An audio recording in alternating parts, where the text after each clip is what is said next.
a little shorter than the rest of these speakers. But on behalf of the Spartanburg County Republican Party, Chairwoman Donna Riggs, and the Executive Committee, I want to thank everybody for coming out today. This is a great turnout. I'm speaking for the County Republican Party, therefore I can't endorse any candidates.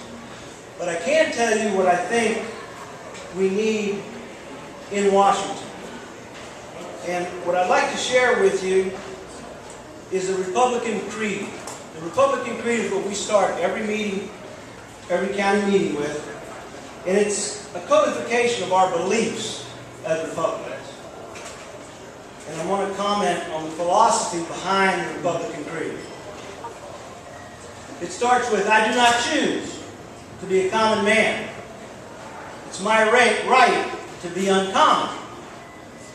Well, that means America is built on individual rights, not collective rights.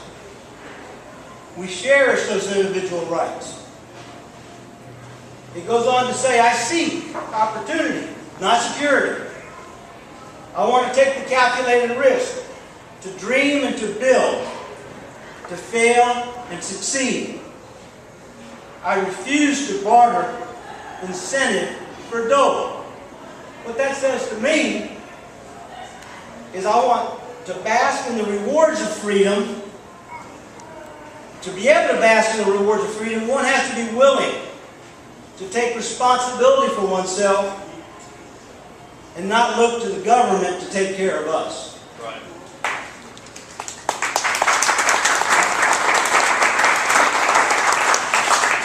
The creed continues, I prefer the challenges of life to guaranteed security, the thrill of fulfillment to the state of calm utopia. Courage is a requisite of freedom, folks. To be free, we must be willing to endure the dangers that are a byproduct of liberty.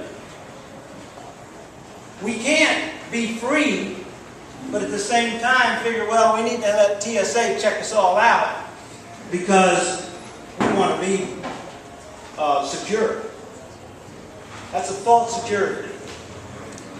It continues, the Republican Creed continues, I will not trade my freedom for beneficence, nor my dignity for a handout. We have to recognize, folks, that when the people of a nation ask our government to care for us from the cradle to the grave, we trade away those freedoms that we cherish for a false security. Continues, I will never cower before any master save my God. We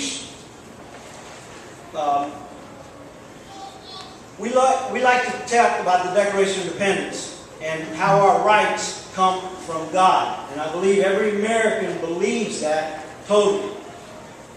Our rights come from God. We may not agree with who the same God is, but our rights come from our Creator.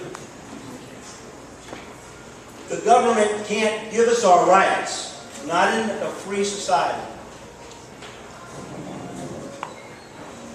The Republican Creed ends with, it is my heritage to stand erect and proud and unafraid, to think and act for myself, enjoy the benefit of my creations, to face the whole world and boldly say, I am a free American.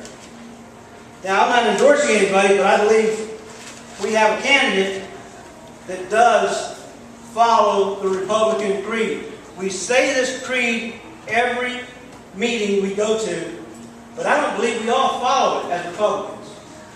And that's something that I point out to my Republican friends at every meeting. We say that we follow the Constitution. The Constitution is the law of the land. But then we come up with, well, there's an exception to this, and there's an exception to that. I share a committee on constitutional studies that meets about once a month. We have Trey Gotti as our guest this Monday at the Spartanburg County Library in the Barrett Room at 6:30 at night. I'd love to see a lot of you there because the issues we're going to discuss with our congressman and I believe Trey Gowdy is a good man, will be constitutional-based issues. He's been quoted as saying, and I've seen him on TV saying, that when defending the Patriot Act, that there are exceptions to the Fourth Amendment. And I'd like to find out where in the Constitution those exceptions exist, because I can't find them. The courts may have decided there were some exceptions, but not the Constitution. By the way, you all may have seen the Ron Paul truck outside. That's mine.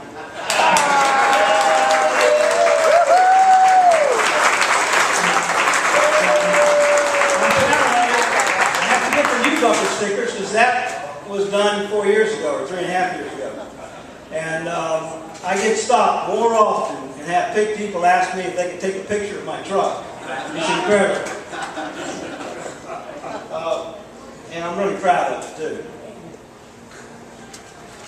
And there's one thing else I wanted to just bring up, and that's one of the things that Article 1, Section 8 declares is the power of Congress. And that's the power to declare war. Ron Paul has been accused of being against invading Afghanistan. Well, he never said he didn't want to go into Afghanistan after we found out that's where we were attacked from. He said, let's declare war and go into Afghanistan. That's the constitutional way. The committee that he was there speaking in front of, the chairman told him, we don't do it that way anymore. We just tell the president to go do what he wants. Well, that's the way the British king used to do it. That's the kind of thing that we fought against, our ancestors fought against, and decided that we're going to have a system where if we declare war, if we decide that we need to go to war, we're going to declare war, and they're going to tell the president, okay, now you're the commander-in-chief, you conduct the war. It's not the president is the commander-in-chief and therefore he decides who he's going to bomb and who he's going to invade. That is a total rejection of our form of government. And it's a question I have for Lindsey Graham. Because our senator says that our president can decide when it's in our best interest without going to Congress and attacking another country. That's absurd. He went to the United Nations, though, before he got permission to attack Libya. So let's continue working on the principles of freedom. I have, in fact, there's one other thing I want to share with you before I leave. Last month at a meeting, in one of our Constitutional Study Group meetings, a member of the Republican Party who's been very influential in the party gave me a portrait of Thomas Jefferson. He said he knows that I admire Thomas Jefferson. He gave me that portrait and he said, here, I thought you'd like to have this. And I said, well, thank you. I said, you know we have a Thomas Jefferson here running for president now. His name is Ron Paul. And he said, no, Ron Paul's nothing like Thomas Jefferson. I said, well, explain to me how they're different. He had no response. You can't respond to that.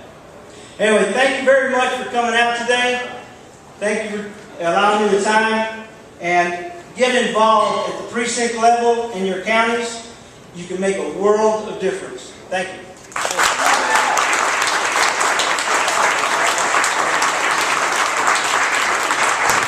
Thanks, Artie, for bringing up the truck. I was going to bring it up. I didn't know whether you would or not.